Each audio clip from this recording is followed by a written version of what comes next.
Are you a good storyteller? Do you know a good storyteller?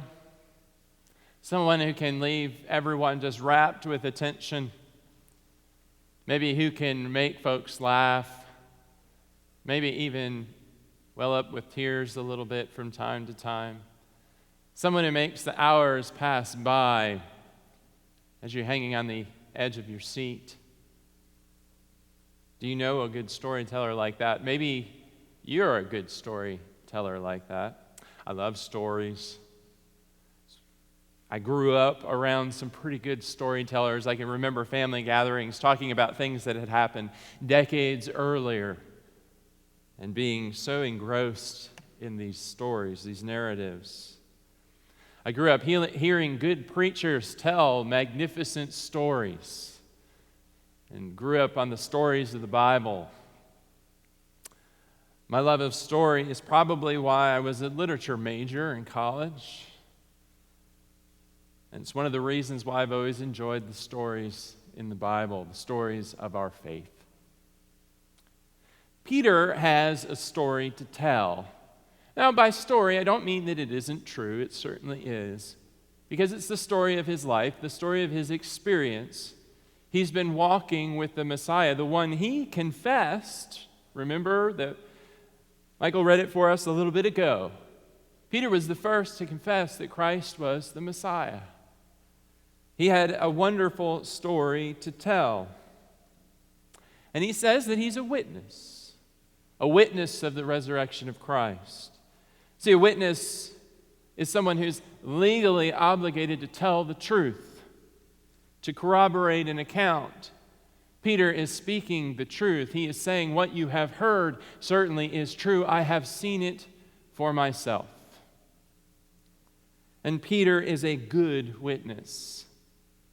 He's credible, he's genuine, he's earnest, and enthusiastic. When you tell the story of your life, when you tell the story of your faith, are you a witness like Peter? Are you credible and genuine? Are we earnest and enthusiastic in our rendering of the story? Friend, I ask you today, do you tell the story? Do you tell the story? Well, I can hear what some of you are thinking even now. Pastor Mike, I don't have a story to tell. Nobody wants to hear my story. It's boring. Not true. You have a story to tell. You have a story to tell. And actually, whether you know it or not, your life will tell your story. I think of the saints who spent years in the pews. Many of them thought they had no story to tell. Not true. Their lives told their story. We were talking about the well-worn pew a few weeks ago, and I was thinking about a woman in Georgia a few years ago who came to church one Sunday morning to find her pew occupied. She was aghast. And she went and found the ushers and told them, someone is sitting in my pew. And they took care of it. They moved the lady who happened to be sitting where everyone knew she sat. And then she found her place in the pew, and upon which the pastor could begin the service. And he began by saying, friends, I want to invite a very special guest to us today. First Lady Eleanor Roosevelt is with us. And can you imagine, that's the very same woman who was in this lady's pew. Let's not let that be the story of our lives. I also think of another well-worn pew in this church I used to serve, where this dear and faithful couple who sat in the pew for decades. In fact, there was the gentleman always wore suspenders, and there was a little groove in the pews where the buckles of his suspenders scraped the wood of the pew from decades of sitting down and standing up in that same place. And I think about these dear folks who, though they had those years of habit, when one morning somebody, I don't even remember if it was me, but it might have been this young, naive pastor who suggested that we all switch spots in the pews, that it might give us a new perspective on life. And you know what? The next week, they sat in a different place. And so this couple who'd been there all this time faithfully were willing and open to new ideas. That's a neat story. I think of the man in the rural church in Texas where my wife and I and our oldest, who was our only at the time, used to go and fill the pulpit from time to time, who had a stack of bulletins this high next to him in the pew, because once the service was over, he would place his bulletin there and leave the sanctuary. And yet, after all those years of faithfully worshiping, was as welcoming and loving and gracious and generous to us as if we'd been there all the while with him. That's the kind of story I hope we can tell. You see, you, friend, have a story to tell. And the kind of story you will tell about your life and your faith, some of it you have no control over. Some of it has to do with God. Some of it has to do with circumstances of life that are beyond mere mortal control. But some of it you can control. What kind of story is your life telling? And what kind of story do you have to tell? Because that's the question. Not if you have a story to tell, but what kind of story do you have to tell? Donald Miller is an author who has been studying story for some time. He began just to be interested in what makes a story a good one, and then came to realize that we all have our own stories, and we all tend to think of ourselves as the hero or heroine of our own story. And he said, what everybody needs is clarity about what our story is, what it means. We need purpose. What's the purpose of our story?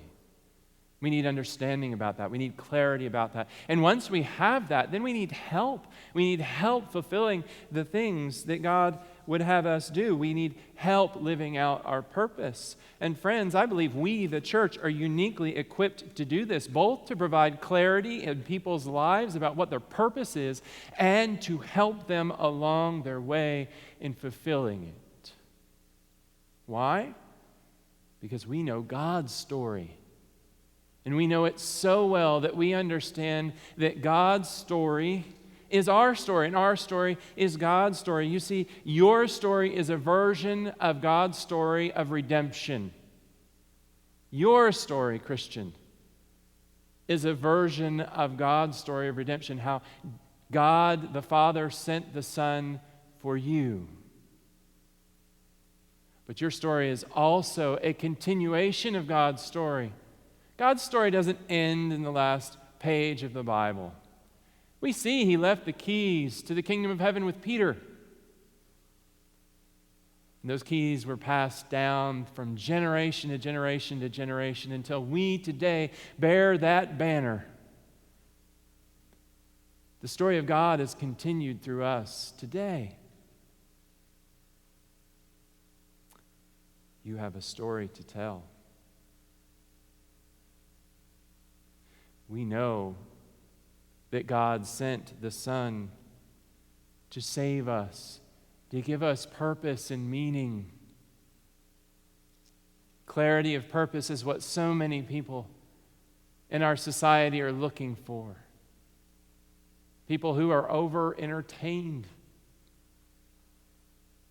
who have worshiped at the idols of pleasure and convenience. People who are hungering and thirsting for meaning and purpose. We have that story. You have a story to tell. Now, you may be thinking, I don't want to tell my story. It's hard. I don't like my story. How can I tell a story I can't bless? How can I tell a story fraught with peril? How can I tell a story that's full of hopelessness and failure myself? How can I tell a story that's messy? Well, I have some encouragement for you. Belden Lane, who studies spirituality, talks about our walk with God being in 4 steps. And he says that first step of our walk with God is just when we recognize that that's what we're doing, that God is there, and we step out in faith, right? And we begin to walk with God. And then he says that second step happens when we begin to develop the habits of our faith. Maybe we attach ourselves to a church and we're worshiping regularly, and we begin those disciplines of learning about God and living out God's purpose in our lives. But then in step 3, life gets messy. Things get hard. It's not always easy to live out those spiritual disciplines we've built up. We don't always want to read the Bible. We don't always want to pray. We don't always want to come to church. Maybe things in our own life are falling apart and God seems distant. If that's where you are, I want to encourage you, because see, that's not the first step in your journey. Lots of times, that's later on in your journey. If that's where you are, you're almost there. Because step 4 is the place, he tells us, where you begin to recognize that God's been there all along, seeing you through this. And you begin to see that God has been building up character and endurance and hope in you to see through these trials of life and to trust in the Lord no matter what. That's an amazing story, isn't it? And you can tell that story wherever you are in that process. Step 1, 2, 3, or 4. If that's your story, you can tell it. Because friends, we all know that life is messy. We all know that sometimes we stumble and fall. We've all failed at something, right? We've all looked around for God and wondered if God was there. I want to encourage you, if that's your story at the moment, tell it anyway. Tell the story. Why? Because in telling it, maybe you can find healing. Maybe you can encourage somebody else who's going through that right now. And maybe someone, a brother or sister in Christ who have been where you are, can give you a word of encouragement that they found along their path that helped them find where God was. Maybe even in the pain we can tell our story. Maybe even in that moment it would be meaningful for others and healing for us. So see, no excuses. You have a story to tell, and it's a good one. Remember, you need clarity of purpose too. You need to know what your story is about. You need help along the way. Telling your story can help you find that, and others find that too. Now, maybe you've heard this one. I pulled this off the internet, I'll confess. But it's a marvelous story about a little boy who had clarity of purpose. You see, this little boy wanted to meet God. And so he set out on a long trip to where God lived with a bag of potato chips and a 6-pack of root beer. Have you heard this one? Read this one? He'd gone about 3 blocks and he met an old man who was sitting in the park just staring at some pigeons. And the boy sat down next to him and he opened his suitcase. And he was about to take a drink from his root beer when he noticed that the old man looked hungry. And so he offered him some chips. The man gratefully accepted it and smiled at him. And his smile was so pretty that the boy wanted to see it again. So he offered him a root beer. And again, he smiled at him. And the boy was delighted. And they sat there all afternoon eating and smiling, but they never said a word to each other. As twilight approached, the boy realized how tired he was, and he got up to leave. But before he had gone more than a few steps, he turned around and ran back to the old man and gave him a hug. And he gave him his biggest smile ever. And when the boy opened the door to his own house a short time later, his mother was surprised by the look of joy in his face. And she asked him, "What did you do today that made you so happy?"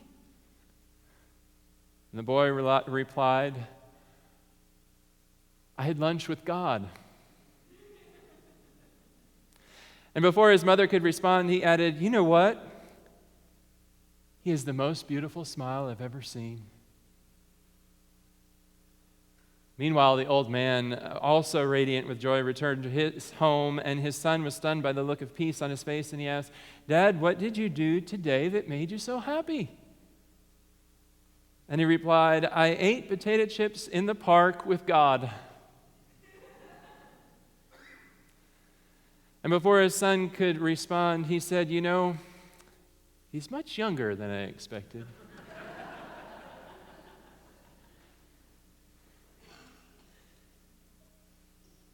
What a wonderful story of an encounter with a young boy with purpose. Do you know what? It wasn't complete until he went home and told the story. For when he told the story, that's when he found the meaning in it, and that's when others could find hope and joy too. See that, friend? You have a story to tell. It's your story, no one else's. I think sometimes we have to practice telling our story. So today I have a little coursework, a little classwork for you, if you will. Hope you'll bear with me, but we have a slide we're going to have on the screen here in a moment with some blanks in it. I used to be a teacher, you know this. You're going to help me fill in the blanks. As we practice telling our story and as we think about our stewardship season this year, I'd like for you to fill in the blanks. See, something at First Presbyterian Church has made a difference in your life. What is it? And what has it done for you? I'd like for you to think about that. Just take a minute or so. I'll give you a minute to silently think about that. Don't make anything up. It doesn't have to be spectacular. It can be something very simple. Maybe today's your first day here. That's okay. Something that's touched you. Think of something to fill in the blank. Something at First Presbyterian Church has made a difference in my life. It has given me what? Think for a minute, and after a minute, I'll encourage you to share that with somebody next to you in the pew. So think for just a minute. Do you have something yet? If you do, I encourage you to turn to somebody in the pew next to you and say it out loud. Say it. Go ahead. You can go home now and tell everybody that you preached for Pastor Mike today. If you ran out of time, I encourage you to continue telling the story, because you know what? You have a story to tell. You have a story to tell. You have a story to tell. Amen.